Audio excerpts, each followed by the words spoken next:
கௌரவர்கள் சுயம்வரத்தில் வென்றதாக விதுரன் சொல்கிறான். அப்படி என்றால் துருபத மன்னன் நிச்சயம் நமக்கு முறைப்படி ஓலை அனுப்புவான். அதுவரை சற்று பொறுமை காப்போம். ஆனால் எனக்கு நிலை கொள்ளவில்லை. ஏன் இத்தனை தாமதம்? துருபத மாமன்னரின் அரண்மனையில் தொடர்ந்து விருந்தும் விழாக்களும் நடப்பதாக கேள்விப்பட்டேன். அதனால் தாமதம் ஏற்படலாம். இல்லை விதுரா, நீ என்ன சொன்னாலும் என் மனம் சமாதானம் அடையவில்லை. நாம் உடனே துருபதனுக்கு தூது அனுப்பலாம். கௌரவர்களையும் திரௌபதியையும் முறைப்படி அழைத்து வர ஏற்பாடு செய்யலாம். அரசே, நாமே வழியச் சென்று தூது அனுப்புவது முறையாகாது. ராஜ மரியாதையோடு ஹத்தினாபுர பேரரசருக்கு துருபத மாமன்னரிடமிருந்து அழைப்பு வர வேண்டும். அதுவரை பொறுமை காப்பதே நல்லது. திருதராஷ்டிரா, விதுரன் சொல்வதுதான் சரி. இந்த அத்தினாபுர சாம்ராஜ்யத்திற்கு என்று ஒரு மரபு இருக்கிறது. அதை நாம் மீறக்கூடாது. அது நம் மாண்பை சிதைத்துவிடும். ஆகவே இன்னும் ஓரிரு நாள் பொறுமை காப்பது சிறந்தது என்று நான் நினைக்கிறேன்.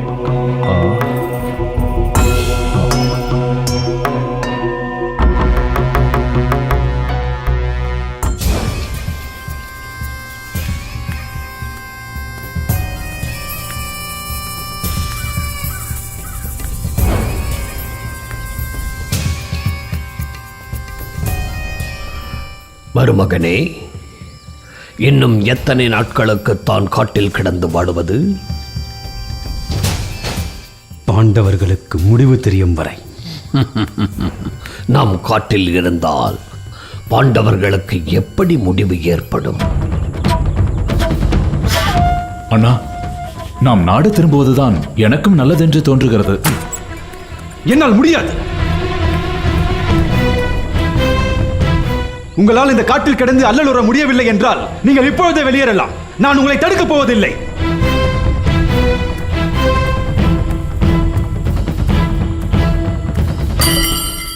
துரியோதனா, என்ன பேச்சு இது? என்று உன்னை விட்டு நாங்கள் தனித்திருந்தோம். நிலைமை நாளுக்கு நாள் மோசமாகிக் கொண்டிருக்கிறது. அதனால் தான் நாடு திரும்பலாம் என்றேன். மாமா, இந்த விஷயத்தில் நீங்கள் என்னை கட்டுப்படுத்த வேண்டாம்.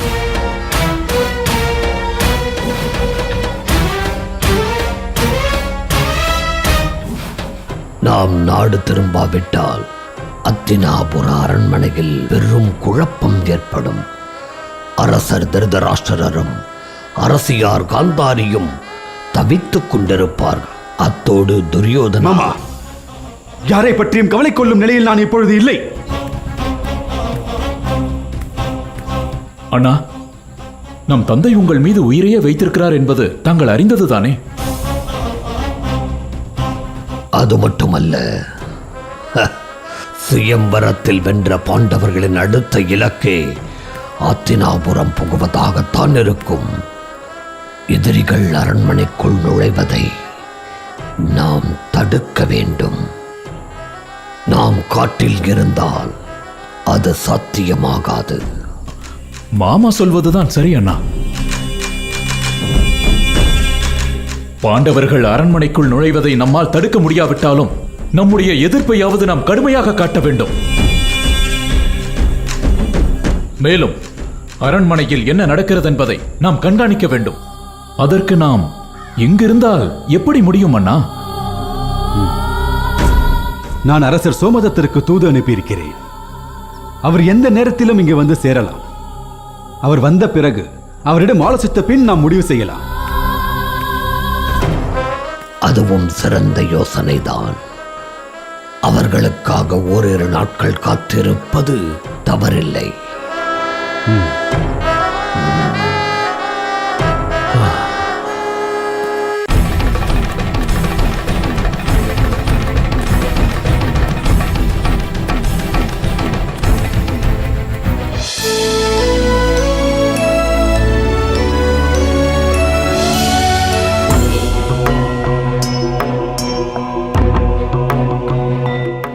அரசே, தாங்கள் அனுப்பிய ஓலையின் உட்பொருளை பாண்டவர்கள் புரிந்து கொண்டிருப்பார்களா?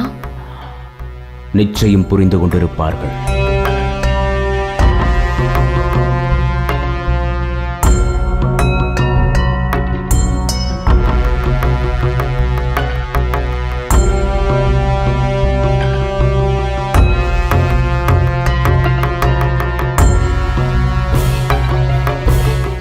சகதேவா, சித்தப்பா விதுரர் அனுப்பிய ஓலையை மறுபடியும் ஒரு முறை வாசி.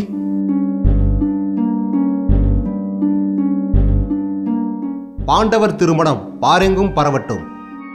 துருபத மாமன்னர் தூது அனுப்பட்டும். வல்லவன் சொல்லுக்கு வலிமையுண்டு. உரைப்பார் உரைக்கும் முறைப்படி உரைத்தால் அழைப்பார் அழைக்கும் முறைப்படி அழைப்பர். உழைப்பார் உரைக்கும் முறைப்படி உரைத்தால் அழைப்பார் அழைக்கும் முறைப்படி அழைப்பர். எத்தனை கருத்தாழம் மிகுந்த வார்த்தைகள், எத்தனை உட்பொருளை தாங்கிய சொற்கள்.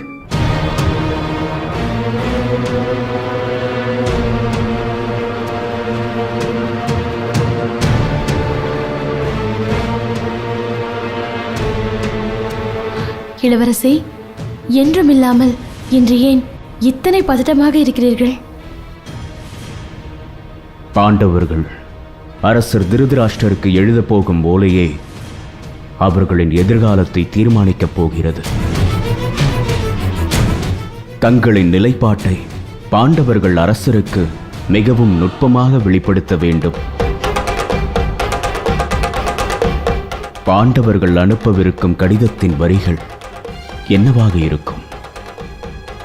சகாதேவா, மன்னர் துருபதனின் சார்பாக நான் எழுதிய கடிதத்தை அனைவரும் அறிய வாசித்து காட்டு.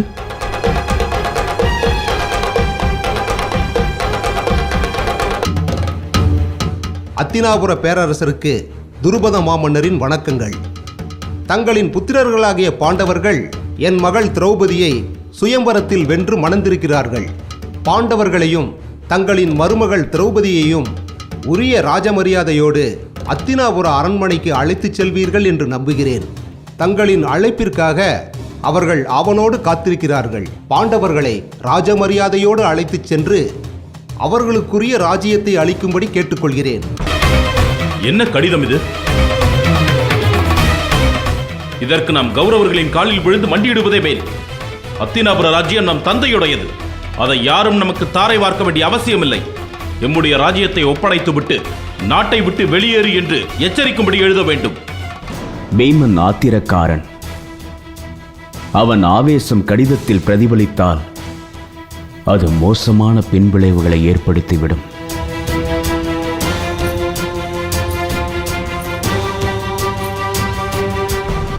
அப்படி ஏதும் நடக்காது.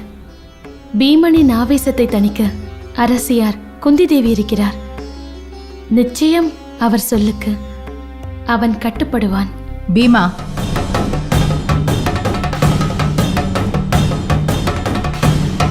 ஆவேசம் அழிவையே தரும். திருதராஷ்டிரர் அரசர் மட்டுமல்ல, உன் மதிப்பிற்குரிய பெரியப்பா. உன் தந்தை அவர் மீது கொண்ட பேரன்பால் அவருக்காக தன் ராஜ்யத்தையே விட்டு கொடுத்தார்.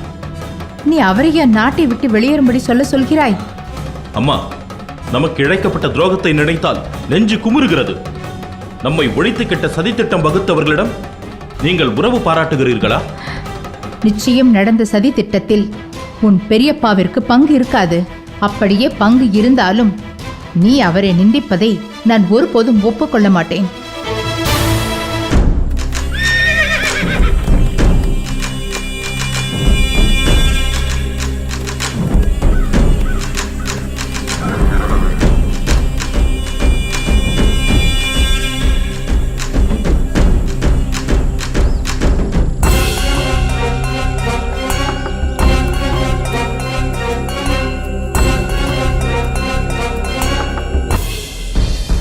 பாலிகா தேசத்து மன்னருக்கு என்னுடைய பணிவான வணக்கங்கள். அரசர் என் வணக்கத்தையும் ஏற்றுக்கொள்ள வேண்டும். 1000 யானைகளின் பலத்தை ஒருங்கே பெற்ற அத்தினாபுர பேரரசர் திருதராஷ்டிரரின் புத்திரர்களையும் காந்தார இளவரசர் சகுனியும் சந்திப்பதில் நான் பெருமை கொள்கிறேன். துரியோதனா, நீ நண்பர் திருதராஷ்டிரரின் புதல்வன். உன்னை இப்படி ஒரு சூழ்நிலையில் சந்திப்பேன் என்று நான் கனவிலும் நினைக்கவில்லை.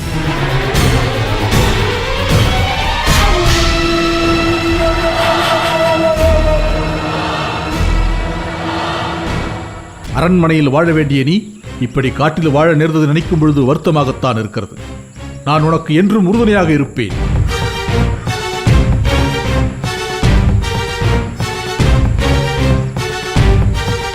உன்னுடைய இந்த நிலைக்கு காரணமானவர்களை நான் அழித்தொழிப்பேன். எமது சேனைகள் வனத்திற்கு அப்பால் நின்று கொண்டிருக்கின்றன. மன்னரே, தோல்வியை என்னை தொடர்ந்து ஆறத் தழுவிக் கொண்டிருக்கிறது. சுயம்வரத்தில் சதி செய்து நுழைந்தார்கள் அந்த பாண்டவர்கள். திரௌபதியை வென்றார்கள். நான் நாடு திரும்ப முடியாமல் வெட்கி தலைகுனிந்து நிற்கிறேன். பாண்டவர்களை பழிக்கு பழி வாங்காம நான் நாடு திரும்ப மாட்டேன். துரியோதனா, நடந்த யாவற்றையும் யாம் அறிவோம். பாண்டவர்கள் உனக்கு மட்டுமல்ல, எமக்கும் பகைவரே.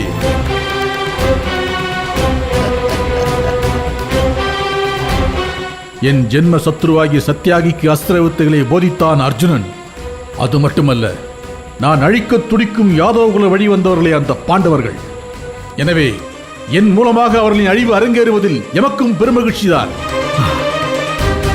அரசே, வெகு தூரம் பயணம் செய்து வந்ததால் களைப்பில் இருப்பீர்கள்.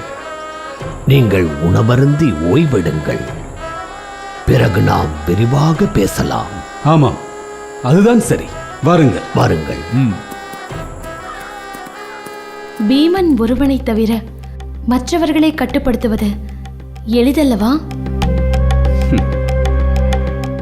பீமன் மட்டுமல்ல, அர்ஜுனனும் கடும் ஆத்திரத்தில் இருப்பான். தனக்கு இழைக்கப்பட்ட துரோகத்தை அவன் ஒருபோதும் மன்னிக்க மாட்டான். கௌரவர்களிடம் சமரசம் செய்து கொள்ள அவன் ஒருபோதும் விரும்ப மாட்டான். இல்லை, சமரசம் என்ற பேச்சுக்கே இடமில்லை. அத்தினாபுர சாம்ராஜ்யம் நம்முடையது. போரிட்டேனும் நமது சாம்ராஜ்யத்தை நாம் கைப்பற்றியாக வேண்டும். அவர்களிடம் பணிவோடு கோரிக்கை வைத்தால் காரியம் நடக்காது. ராஜ்யம் எங்களுடையது என்று திமிரோடும் செருக்கோடும் நாம் எடுத்துரைக்க வேண்டும். அர்ஜுனா, இத்தனை நாள் பொறுமை காத்த உனக்கு இன்னும் சிறிது காலம் பொறுமை காக்க முடியாதா? அம்மா, பொறுத்ததெல்லாம் போதும். இனியும் நாம் பொறுமையோடு இருந்தால் நம்மை கோழையர் என்று எண்ணி நகையாடும் அந்த கௌரவ கூட்டம். அர்ஜுனா, நீ சொல்வது போல் ராஜ்யம் எங்களுடையது என்று ஒலை அனுப்பினால் என்னவாகும்? என்னவாகும்? ராஜ்யம் நம்முடையதாக இல்லை, இல்லை, இல்லை. போர் மூளும். ஹத்தினாபுரத்தில் இரத்த 6 பெருக்கெடுத்து ஓடும்.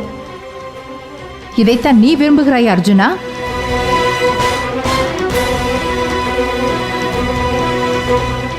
அப்படியானால் யார்தான் அந்த ஓலையை எழுத தகுதியானவர்?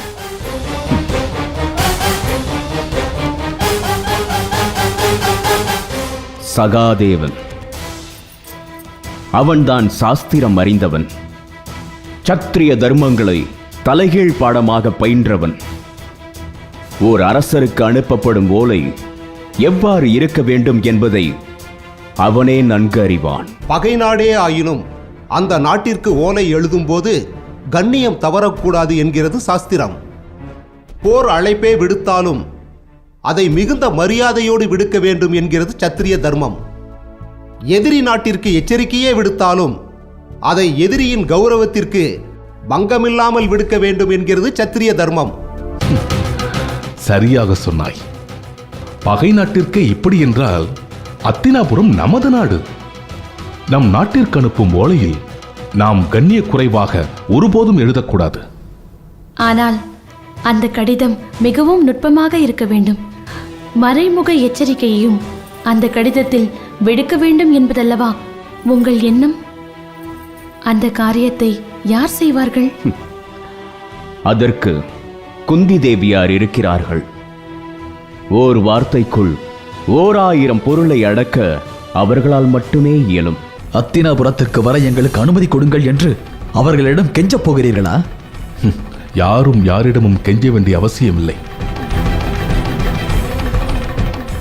இத்தருணத்தில் நாம் முடிவெடுப்பதை விட அரசி குந்தி தேவியாரின் ஆலோசனையை கேட்பதே மிகச் சிறந்தது என்று எனக்கு படுகிறது. நானா? ஆம் அரசியாரே, தாங்கள் அனுபவத்திலும் ஆளுமையிலும் மிகச் சிறந்தவர். தாங்களே என் பொருட்டு இந்த கடிதத்தை இயற்ற வேண்டும். இது என் தாழ்மையான வேண்டுகோள். நகுலா. அம்மா, நான் கடிதத்தின் வாசகத்தை சொல்கிறேன், நீ எழுது. அப்படியே அம்மா.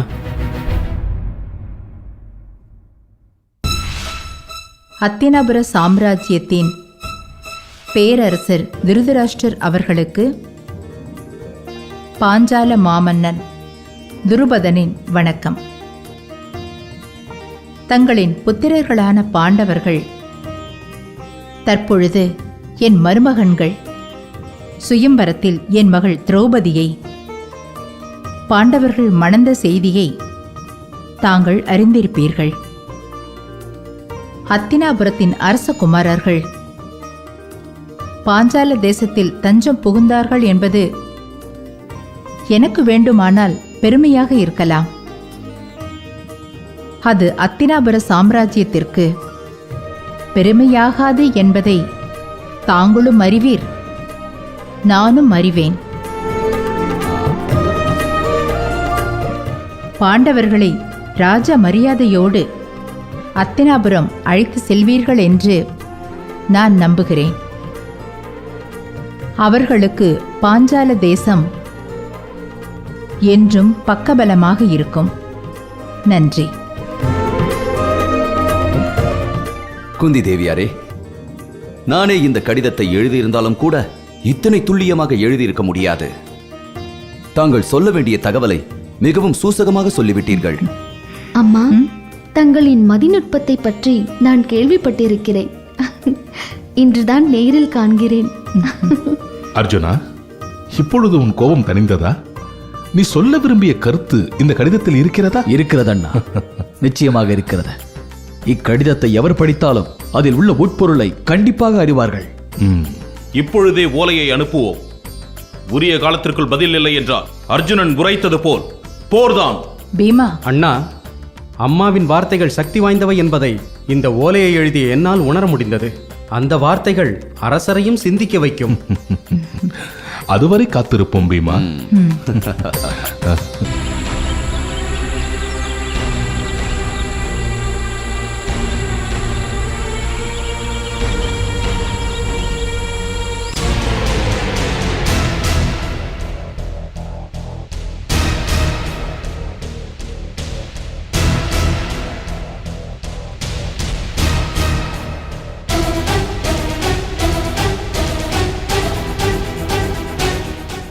அரசே, பாண்டவர்களால் தான் இந்த இடிநிலைக்கு ஆளானேன்.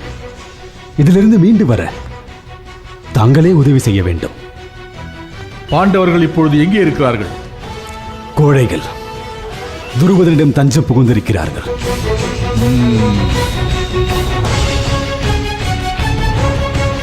அரசே, நாம் உடனடியாக அந்த பாஞ்சாலத்தின் மீது போர் தொடுக்க வேண்டும். அந்த பாண்டவர்களை கூண்டோடு அடிக்க வேண்டும்.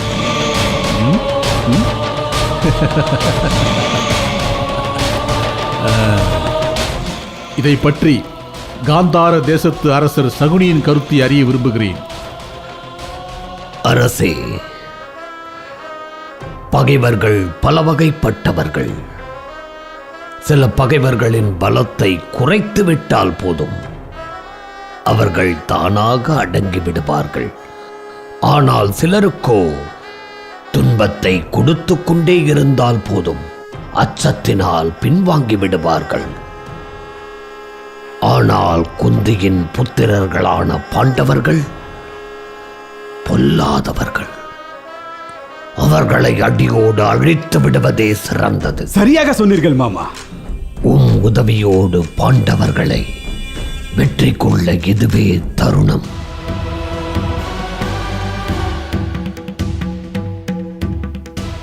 இப்போதும் அந்த வாய்ப்பை தவறவிட்டால் ஊரார் எம்மை கோழைகள் என்று தூற்றுவார்கள்.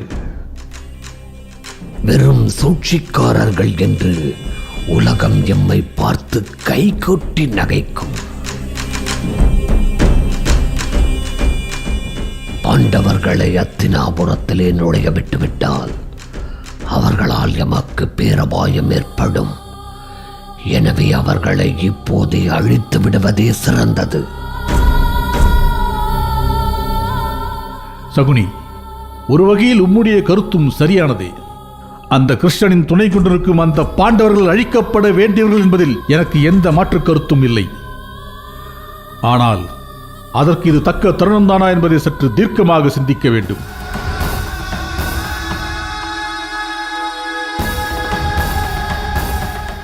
தாங்கள் தாங்கள் சொல்வதை சற்றே விளங்கச் சொன்னால் நலமாக இருக்கும்.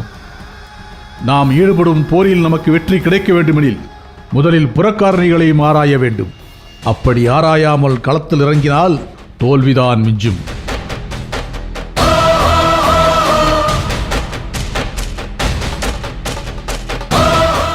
துரியோதனா, ஒரு அரசன் போருக்கு தயாராகும் முன் 7 வகையான ராஜ்ய அங்கங்களை தன் வசத்திலும் எதிரின் வசத்திலும் ஆராய்ந்து பார்த்திருக்க வேண்டும்.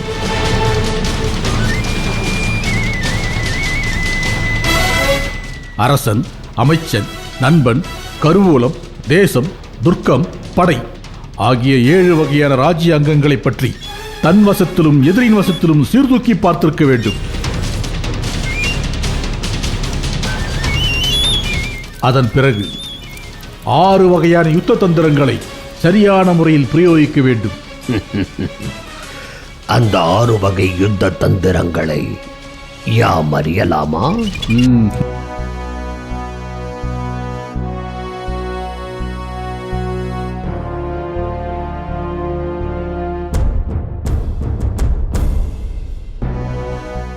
நாராயண நாராயண.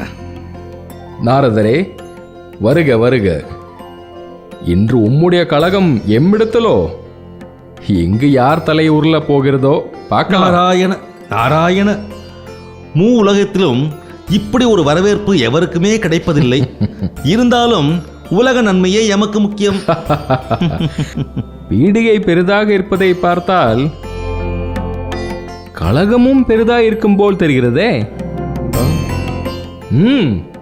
ஏன் தாமதம்? வந்த காரியத்தை நீர் தொடங்கலாம். எனக்கு ஏன் இந்த வீண் பொல்லாப்பு? நான் வருகிறேன். நாரதரே, நான் விளையாட்டாக சொன்னேன். வந்த விஷயத்தை சொல். நாராயண நாராயண. இப்படி ஒரு அதிசயத்தை இதுவரை நான் கேள்விப்பட்டதே இல்லை. எதை நீ அதிசயம் என்கிறாய்? ஒரு ஆண் எத்தனை பெண்களை மணக்கலாம்? அது அவரவர்கள் பலத்தையும் சாமர்த்தியத்தையும் வசதியும் பொறுத்தது. ஓ, பெண்? இது என்ன கேள்வி? பெண்ணுக்கு எப்போதுமே ஒரு கணவன் மட்டும்தான் இருக்க முடியும். அது நேற்று வரை. இன்று பெண்களுக்கான இலக்கணத்தையே மாற்றி எழுதிவிட்டார்கள் தங்களின் அத்தை குந்தி தேவி. என்ன சொல்கிறாய் நீ? எனக்கொன்றும் புரியவில்லையே. குந்தியின் புதல்வர்களான பாண்டவர்கள் 5 திரௌபதியை மணந்து கொண்டார்கள். நீ தவறாக சொல்கிறாய். சுயம்பரத்தில் வென்றது அர்ஜுனன் அல்லவா? சுயம்பரத்தில் பாஞ்சாலியை வென்றதென்னவோ அர்ஜுனன் தான். ஆனால் பாஞ்சாலியை பாண்டவர்கள் 5 மணந்து கொண்டார்கள். இப்படியும் ஒரு திருமணம் நடக்குமா என்று மூலகத்திலும் இதே பேச்சு. நானும் அது பற்றித்தான் தங்களிடமும் பரமாத்மாவிடமும் கேட்டு தெரிந்து கொள்ளலாம் என்று வந்தேன். நாரதா, நீ சொல்வது உண்மையா? என்ன கேள்வி இது? இந்த நாரதன் இதுவரையில் பொய் உரைத்ததில்லை என்பதை தாங்கள் அறிய மாட்டீர்களா? இது நிச்சயம் கிருஷ்ணனின் வேலையாகத்தான் இருக்க முடியும். எங்கே அவன்?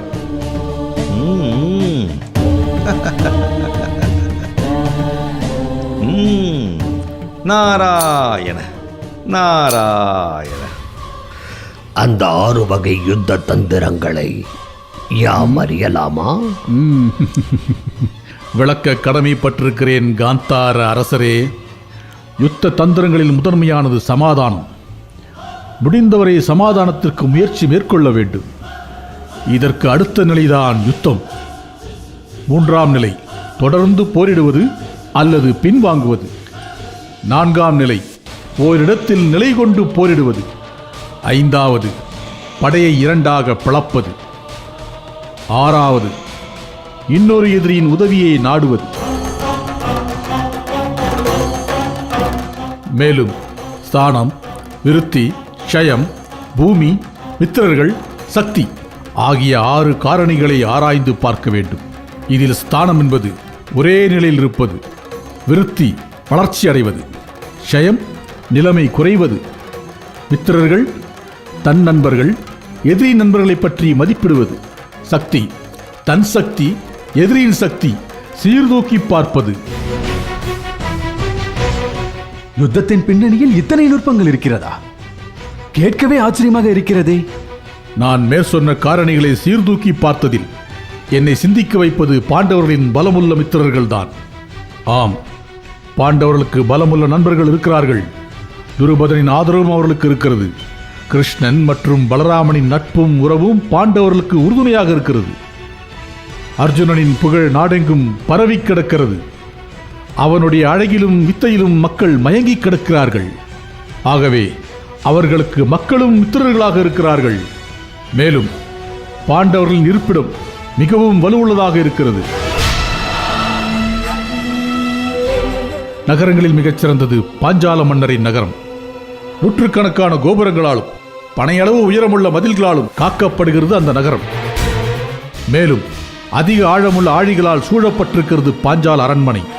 ஆயுதங்கள், யந்திரங்கள், சராசன பொருட்கள் ஆகியவற்றால் நிறைந்துள்ளது ஆயுதச்சாலை. ஆயுதச்சாலையின் கதவுகள் 1000 யானைகளாலும் தகர்க்க முடியாதவை.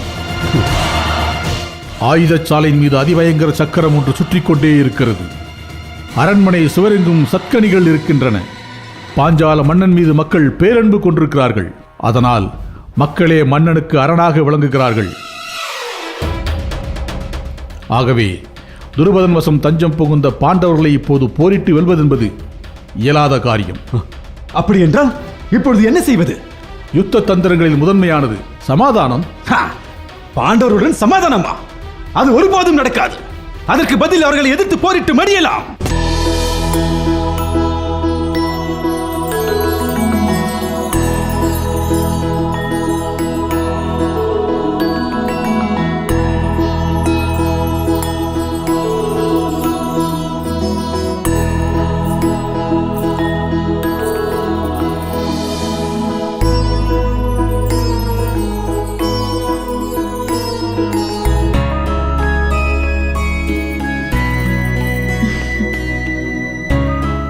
சுபத்ரா, மனதுக்கு பிடித்தவரை மணமுடிக்க வேண்டும் என்று மனதார இறைவனை வேண்டுகிறாயா? வா.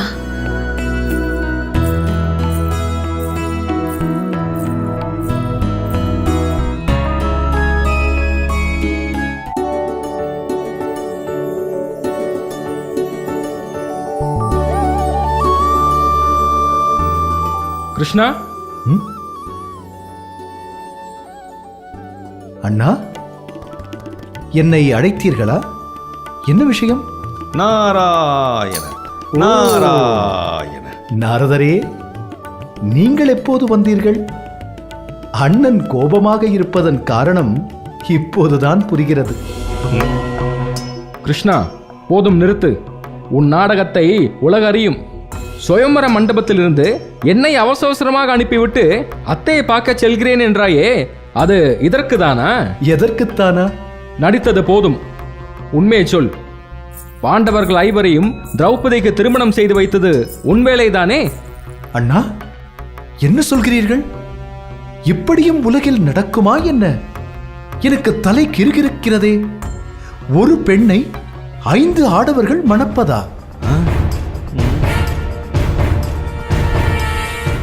இது என்ன அநீதி? இது என்ன அதர்மம்?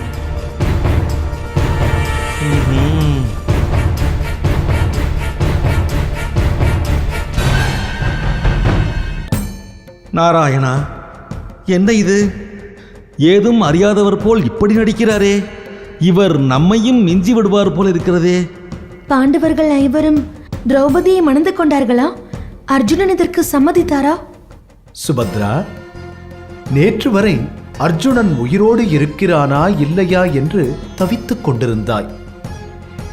இன்று அவன் இன்னொரு பெண்ணை மணந்து கொண்டதுதான் உனக்கு பெரும் கவலையாக இருக்கிறது. அர்ஜுனன் உயிரோடு இருக்கும் செய்தி மகிழ்ச்சி அளிக்கவில்லை, அப்படித்தானே? அப்படி ஒன்றும் இல்லை அண்ணா. அவர் யாரை மணந்து கொண்டால் என்ன? அவர் உயிருடன் மீண்டு வந்தாரே, அதுவே போதும் எனக்கு. கிருஷ்ணா, பேச்சை திசை திருப்பாதே. பாண்டவர்கள் ஐவரும் திரௌபதியை மணக்க காரணமாக இருந்தது நீதானே? ஏதும் அறியாத அப்பாவி நான். அப்படியானால் அத்தையை பார்க்கச் சென்றது ஏன்? அன்பை பொழியும் அத்தையை பார்த்தேன், நலம் விசாரித்தேன், நாவிற்கினிய பலகாரங்களை படைத்தார், பசியாறினேன், நாடு திரும்பினேன், அவ்வளவுதான். அப்படியென்றால் இந்த திருமணத்தை முன்னின்று நடத்தியது யார்? வியாசர் பெருமான்.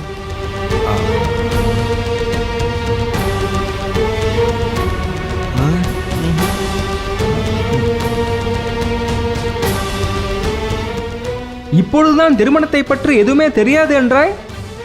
வசமாக சிக்கினீரா? வியாசர் பெருமானாக இருக்கும் என்று சொல்ல வந்தேன், அதற்குள் நீங்கள் முந்திக் கொண்டீர்கள். என்ன நாரதரே, திருமணத்தை நடத்தியது வியாசர் பெருமான் தானே? தாங்கள் சொன்னால் அதில் தவறேதும் இருக்குமா என்ன? வியாசர் பெருமான் தான், வியாசர் பெருமானே தான். வியாசர் பெருமான் வேதங்களையும் சாஸ்திரங்களையும் நன்கு அறிந்தவர். அவரே முன்னின்று பாண்டவர்கள் திருமணத்தை நடத்தி வைத்திருக்கிறார் என்றால் அதில் பிழை இருக்குமா என்ன? இது யோசிக்க வேண்டிய விஷயம்தான். காரண காரியம் இல்லாமல் வியாசர் பெருமான் எதையும் செய்ய மாட்டார், இல்லையா நாரதரே? ஆமாம் ஆமாம், எதையுமே செய்ய மாட்டார் தங்களைப் போல. உண்மைதான். வேதவியாசரே இந்த திருமணத்தை முன்னின்று நடத்தி வைத்திருக்கிறார் என்றால் அதில் பிழையிருக்க இடமேது?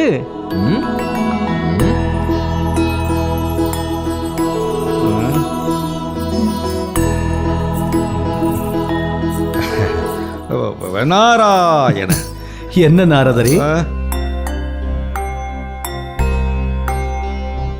நீங்கள் வந்த காரியம் முடிந்ததா? எங்கே முடிந்தது? தாங்கள் தான் பாதியிலே வந்து விஷயத்தை திசை திருப்பி விட்டீர்கள்.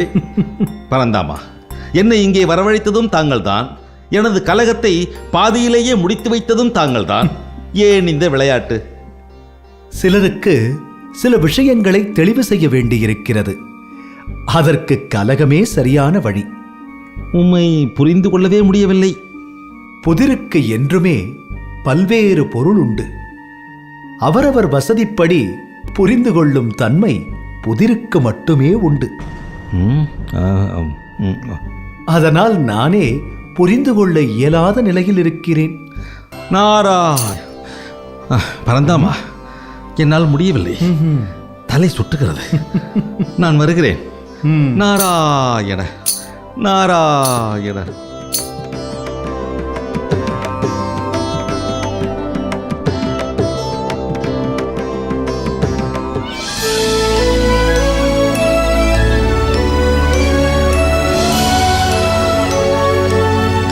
सोमाय च रुद्राय च नमस्ताम्राय च रुणाय च नमः सिन्धाय च पशुपतये च नमः उग्राय च भीमाय च नमो अग्रवेदाय च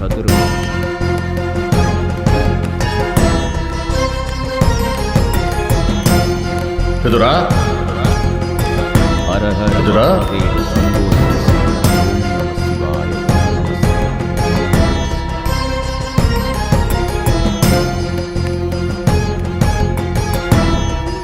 हर हर महादेव. விதுரா, விதுரா. பெரியப்பா, ஏன் இத்தனை பரபரப்புடன் வருகிறீர்கள்? தகவல் சொல்லி அனுப்பியிருந்தால் நானே வந்திருப்பேன் அல்லவா? அதுவரை பொறுமை இல்லை, ஆகவே நேரடியாக வந்துவிட்டேன். பெரியப்பா. விதுரா, நீ அவசரமாக அரசவையை கூட்டியிருப்பதாக கேள்விப்பட்டேன். அதன் காரணத்தை அறியதான் இங்கு வந்தேன். பெரியப்பா, அதை பற்றி தங்களிடம் விவாதிக்கத்தான் நான் தயாராகி கொண்டிருந்தேன். அதற்குள் தாங்களே இங்கு வந்துவிட்டீர்கள். நீ அரசவையை கூட்டியிருப்பதும் உன் முகத்தில் தெரியும் ஆனந்தத்தையும் பார்க்கும் பொழுது ஏதோ ஒரு நற்காரியம் இங்கே நடக்கப் போவது போல் தோன்றுகிறது. மிகவும் சரி பெரியப்பா. ஹத்தினாபுரத்தை கவ்வியிருந்த இருள் விரைவில் விலகப் போகிறது. குரு வம்சத்தின் மீது படிந்திருந்த கரை நீங்கப் போகிறது. நம்மையெல்லாம் பற்றியிருந்த துயரம் நம் நெஞ்சை விட்டு அகலப் போகிறது. அந்த இன்பச் செய்தியை உடனடியாக சொல் விதுரா. பாஞ்சால தேசத்திலிருந்து துருபத மன்னன் அனுப்பிய தூதுவன் ஓலையோடு வந்து கொண்டிருக்கிறான். இந்த செய்தியை என் ஒற்றன் வந்து தெரிவித்தான். அந்த ஓலையை அவையில் அனைவரின் முன்னிலையிலும் படிக்க வேண்டிய அவசியம் இருக்கிறது பெரியப்பா. எனவேதான் தங்களிடம் கூட கலந்து ஆலோசிக்க அவகாசம் இல்லாமல் அரசவையை அவசரமாக கூட்டச் சொல்லி உத்தரவிட்டேன். ஆஹா ஆஹா, விதுரா, நீ சாதாரணமான காரியத்தையா செய்திருக்கிறாய்? இந்த குருவம்சத்தின் வாரிசாக, எனக்கு பிள்ளையாக, இந்த அத்தினாபுர சாம்ராஜ்யத்தின் மகா மந்திரியாக, பாண்டவர்களின் சிறிய தந்தையாக, திருதராஷ்டிரனின் ஆலோசகனாக இருந்து நீ வழிநடத்துவதை காணும் பொழுது எனக்கு பெருமையாக இருக்கிறது. இவை அனைத்தும் தங்களிடமிருந்து கற்றுக்கொண்ட பாடம்தான் பெரியப்பா. நிச்சயமாக துருபதன் அனுப்பியிருக்கும் ஓலையால் திருதராஷ்டிரனின் மனம் சஞ்சலமடையும். ஒருவேளை புத்திர பாசத்தினால் அவன் தவறான பாதையில் செல்ல நேரிட்டாலும் நேரிடலாம். ஆகவே அவனை நெறிப்படுத்த வேண்டியது நமது கடமை விதுரா. பெரியப்பா, நான் இன்று வரை அண்ணன் திருதராஷ்டிரருக்கு ஆலோசகனாக இருந்து வழிநடத்தி வருகிறேன். நிச்சயம் தவறான பாதைக்கு செல்ல வழிவகுக்க மாட்டேன். இருந்தாலும் என் வாக்கை விட தங்களின் வாக்குதான் மேலானது. தாங்களும் என்னுடன் இருந்து இதில் ஒத்துழைக்க வேண்டும். இது என் கடமை விதுரா. இதுவே தக்க சமயம். துரியோதனா, பதுங்க வேண்டிய இடத்தில் பதுங்கி பாய வேண்டிய தருணத்தில் பாய்வதே சத்திரியனுக்கு அழகு. இதை சொல்லவா இத்தனை தூரம் பிரயாணம் செய்து வந்தீர்கள்?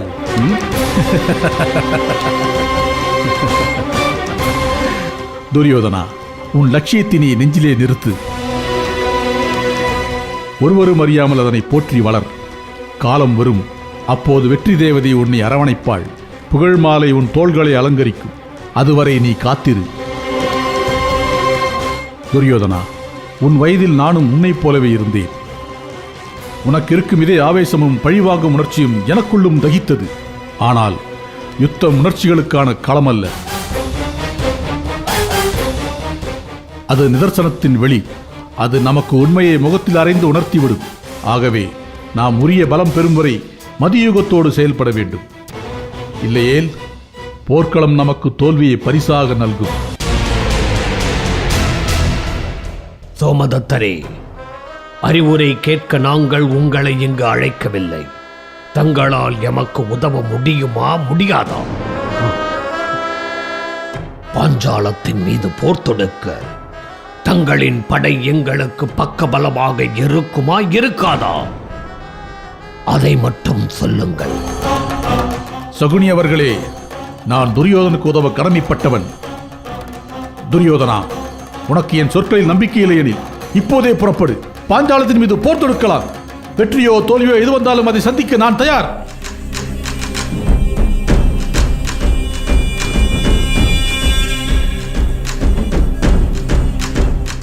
மாமா, ஏன் இப்படி பேசுகிறீர்கள்? சோமதத்தரின் வார்த்தைகளில் உண்மை இருக்கிறது. அவருடைய வார்த்தைகளை மதிக்காமல் நாம் பாஞ்சால தேசத்தின் மீது படையெடுத்தால் நம்மை விட முட்டாள் வேறு யாரும் இருக்க முடியாது. மருமகனே, இதை நீ உணர வேண்டும் என்பதாலே நான் அரசரிடம் சற்று கடுமையாக உதவி கோரினேன். அரசே, எங்களை மன்னிக்க வேண்டும். நாங்கள் மறுபடியும் ஒரு மாபெரும் தவறு செய்ய இருந்தோம். தக்க தருணத்தில் வந்து எங்களை நெறிப்படுத்தினீர். நாங்கள் இப்பொழுதே அத்தினாபுரம் செல்கிறோம்.